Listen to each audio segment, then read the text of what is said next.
Fransiyaning Yevropa ishlariga mas'ul ministri Clément Beaune'ning 30 yanvar taratquloqi oshkorlashicha, Fransiyaning muavin tantarbiya ministri Roxana Maraciano Beijing qishliq olimpik musobaqasiga qatnashadigan, lekin ichilish marosimiga qatnashmaydigan. Clément Beaune'ning aytishicha, olimpikni diplomatik boykot qilishning ta'siri bek kichik bo'ladi ekan.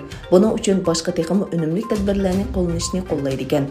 U misol elib mundaq degan: tavsiya qilingan Yevropa qonuni, ya'ni barliq majburiy emgak mahsulotlarining Yevropa bozoriga kirishini cheklaydigan qonun.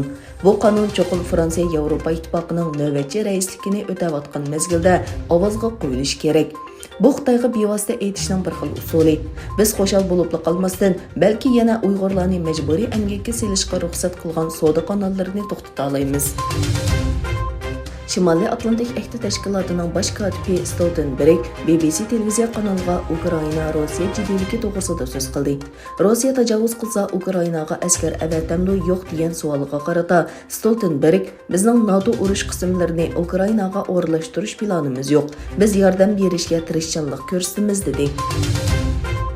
Tashqi ishlar ministri saviyasida Turkiyadan Orol davlati Moldovaga tunji rasmiy ziyorat ilib borgan ministr Çavuşoğlu, Moldovaning tashqi ishlar ministri Abdullah Shahid bilan birlashma axborot e'lon qildi.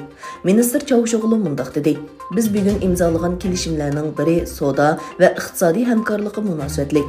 Bu ramka ichida birlashma iqtisod komiteti qurildi. Kelgusi 2 yilda savdo miqdorimizni 100 million dollarga yetkazishni maqsad qilamiz. İsrail prezidenti Herzog ikki davlat o'rtasidagi normallashtirish kelishimining keyin tunji qatim Arab Birlashma Xalifaligida rasmiy ziyoratda bo'ldi va Abu Zabi shahzodasi Al Nahyan bilan ko'rishdi.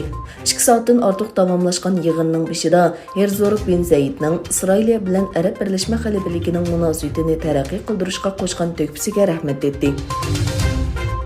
Xabar qilinishicha, Shimoliy Koreyaning bu yil kirgandan buyongi 30 kun ichida elib borgan 7-chi qatimliq boshqarilgan bomba sinoqi qo'shni davlatlarda ansizlik paydo qildi.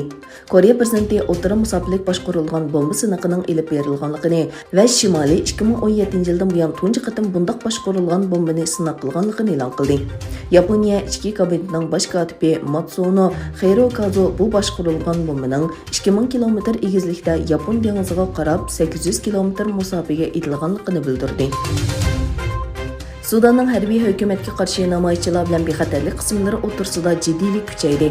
Bexatarlik qismlari namoyishchilarga kauchuk o'q va yosh oqqizish bombasi bilan mudohil qildi.